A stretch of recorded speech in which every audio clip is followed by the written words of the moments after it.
15 minute में अपना वक्तव्य समापन करने की कोशिश करूंगी।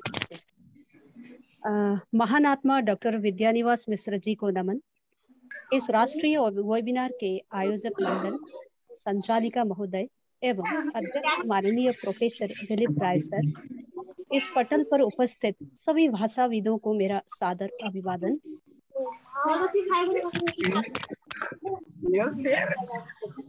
कहीं से आवाज आ रही है, कृपया म्यूट कर लें, मुझ पर बड़ी मेहरबानी होगी। आज मैं नेपाली भाषा साहित्य के विकास विषय पर अपना पत्र आपके समक्ष प्रस्तुत करने जा रही हूँ। इसमें मैं नेपाली भाषा साहित्य का प्रारंभ से लेकर वर्तमान तक की यात्रा के कुछ बिंदुओं को रेखांकित करने का प्रयास करूंगी। नेपाली भाषा देवनागरी में लिखी जाने वाली आधुनिक आर्य भाषाओं में से एक है।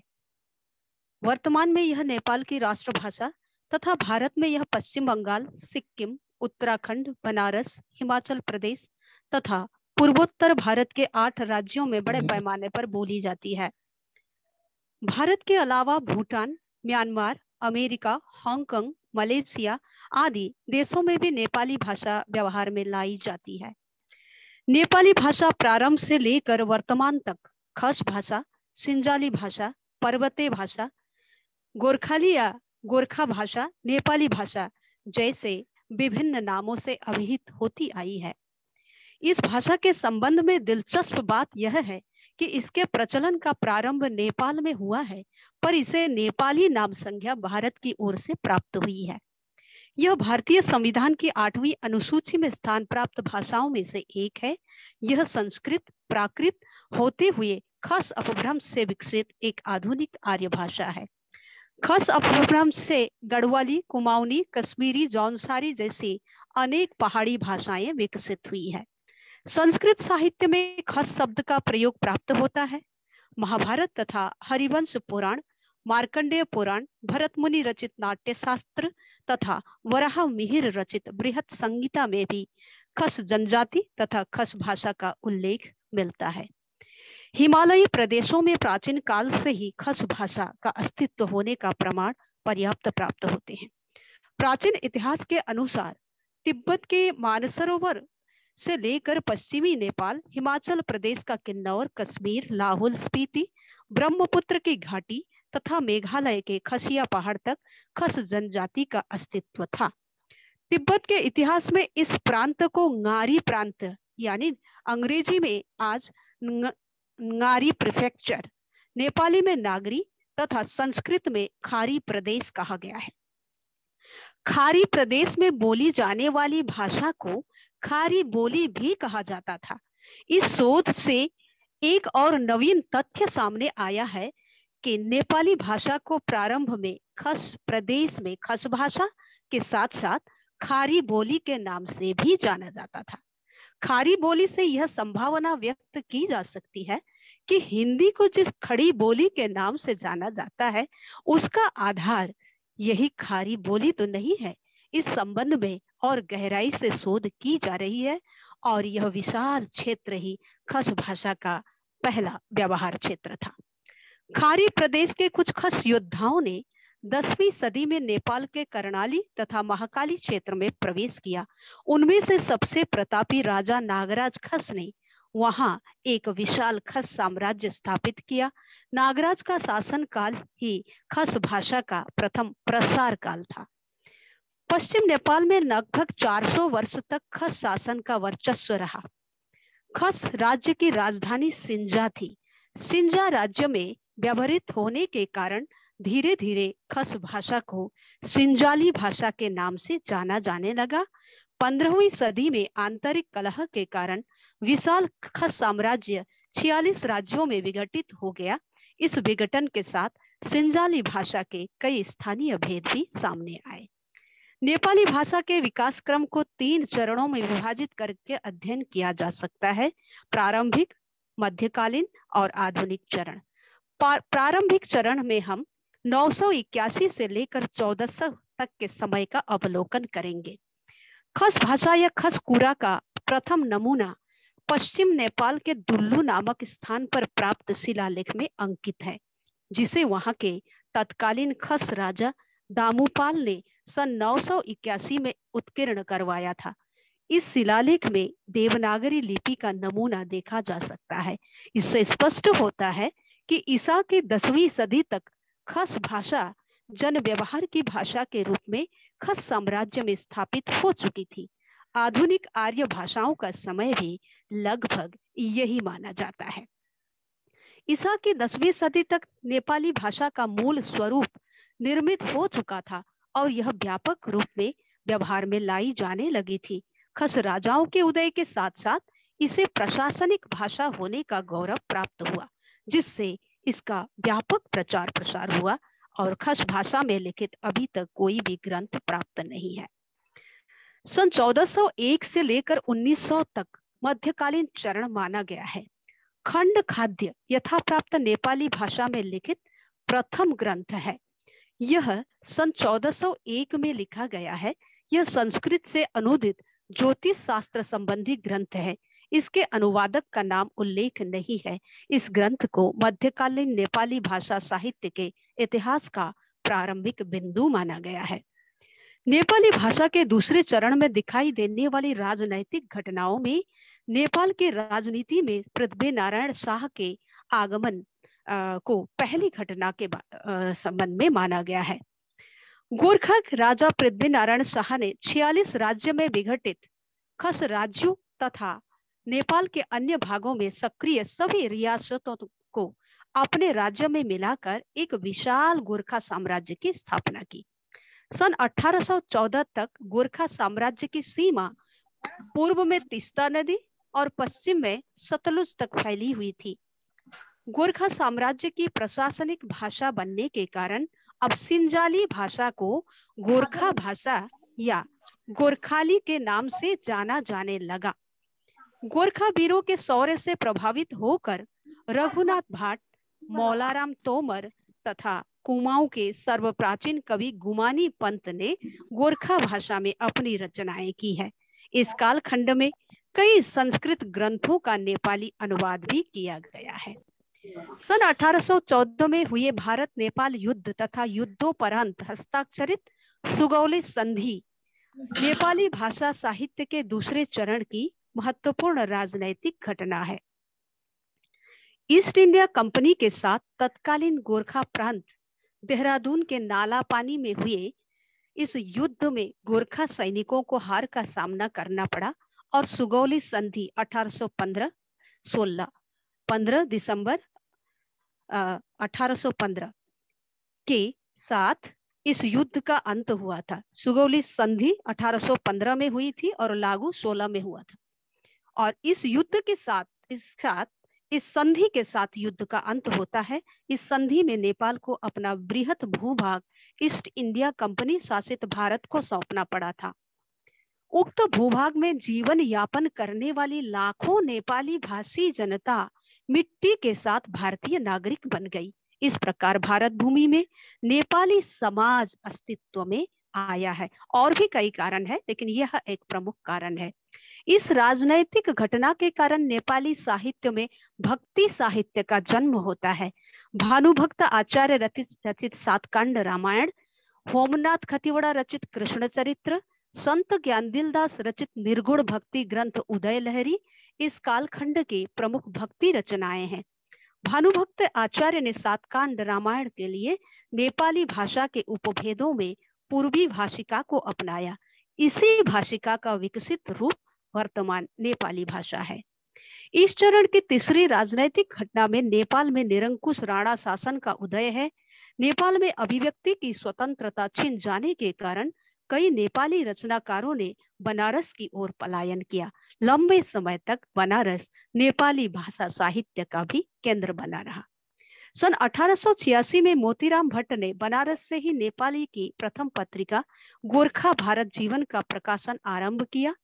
इस कालखंड में बनारस से ही नाटक, गजल, फुटकर कविताएं, खंड काव्य तथा महाकाव्य का जन्म नेपाली साहित्य में होता है। मोतीराम भट्ट रचित पीकदूत खंड काव्य है। प्रियदर्शी का नाटक सोमनाथ सिग्दल कृत आदर्श राघव, ये नेपाली का प्रथम महाकाव्य है।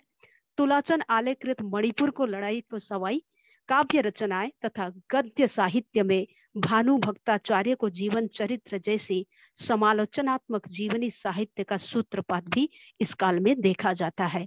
इसी कालखंड में संस्कृत वाङ्मय का व्यापक अनुवाद भी नेपाली में हुआ है। आधुनिक चरण 1901 से लेकर 2021-22 तक की यात्रा हम यहाँ देखेंगे। भाषा विकास के दृष्टि से नेपाली भाषा का आधुनिक चरण अत्यंत महत्वपूर्ण है। सन 1950 तक भारत नेपाली भाषा साहित्य का केंद्र बना रहा। इसके बाद ही नेपाल में भाषा साहित्य का समुचित विकास देखा जाता है। इस काल में दार्जिलिंग, पूर्वोत्तर भारत, देहरादून, सिक्किम आदि भारतीय राज्य नेपाली भाषा साहित्य के केंद्र बने। भाषा के स्वरूप को स्थिर करने के लिए व्याकरण, कोश ग्रंथ, पाठ्य पुस्तक आदि का निर्माण हुआ। भारत में नेपाली भाषी बहुल क्षेत्रों में नेपाली भाषा शिक्षण का प्रारंभ हुआ। सन 1926 में तत्कालीन बंगाल सरकार द्वारा दार्जिलिंग के स्कूलों में वर्नाकुलर भाषा के रूप में मान्यता देते समय पहली बार नेपाली शब्द का प्रयोग किया। यहाँ से गोरखा भाषा नेपाली भाषा के नाम से जानी जाने लगी। नेपाली में समय अनुसार विभिन्न विधाओं की रचना लिखी गई है। काव्य साहित्य में अगर हम देखेंगे तो कई विशाल भंडार मौजूद है। धरणी शर्मा रचित नैवेद्य, पुष्पलाल उपाध्याय का पुष्पांजलि, लक्ष्मी प्रसाद देवकोटा कृत मुनामदन, अगम सिंह गिरी रचित युद्धर योद्धा, हरिभक्त कटुवाल का भित्री मान्छे बोल्न खोज्छ, युद्धवीर राणा का चिहान नपाएका तकमाहरू जैसे कई उत्कृष्ट काव्य ग्रंथ, जिसमें खंड काव्य है, जिसमें महाकाव्य है, अन्य काव्य ग्रंथ है, नेपाली में रचे गए हैं। नवजागरण, राष्ट्रीय चेतना, समाज सुधार, स्वच्छंदतावादी शैली, प्रयोगशीलता, सांस्कृतिक चेतना, दलित विमर्श, स्त्री विमर्श के साथ बदलते सामाजिक परिवेश का स्वर इन रचनाओं में मुखरित हुआ है।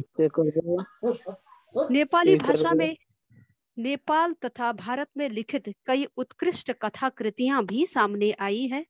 रूप नारायण सिंह रचित अन्नपूर्णा, जिसकी रचना 1926 में की गई थी, यह संपूर्ण नेपाली साहित्य की प्रथम कहानी है। शिव कुमार राय रचित फ्रंटियर, इंद्र बहादुर राय कृत कठपुतली को मन, पुष्कर शमशेर का परिबंध, विश्वेश्वर प्रसाद कोइराला का दोषी चश्मा, खड़गराज गिरी का शून्य विकल्प, विक्रमवीर थापा का 20वीं शताब्दी की मोनालिसा जैसी कई कहानी संग्रह नेपाली की प्रतिनिधि कहानी संग्रह हैं। नेपाली में प्रारंभिक उपन्यास की शुरुआत तिलस्मी अय्यारी प्रवृत्ति से देखी जाती है। इस दिशा में शिवदत्त शर्मा लिखित वीर सिख का 1889 प्रथम नेपाली उपन्यास तथा सदाशिव शर्मा रचित महेंद्र प्रभा 1902 यह प्रथम मौलिक नेपाली उपन्यास के रूप में सामने आता है और ये दोनों भारत में ही रचे गए हैं।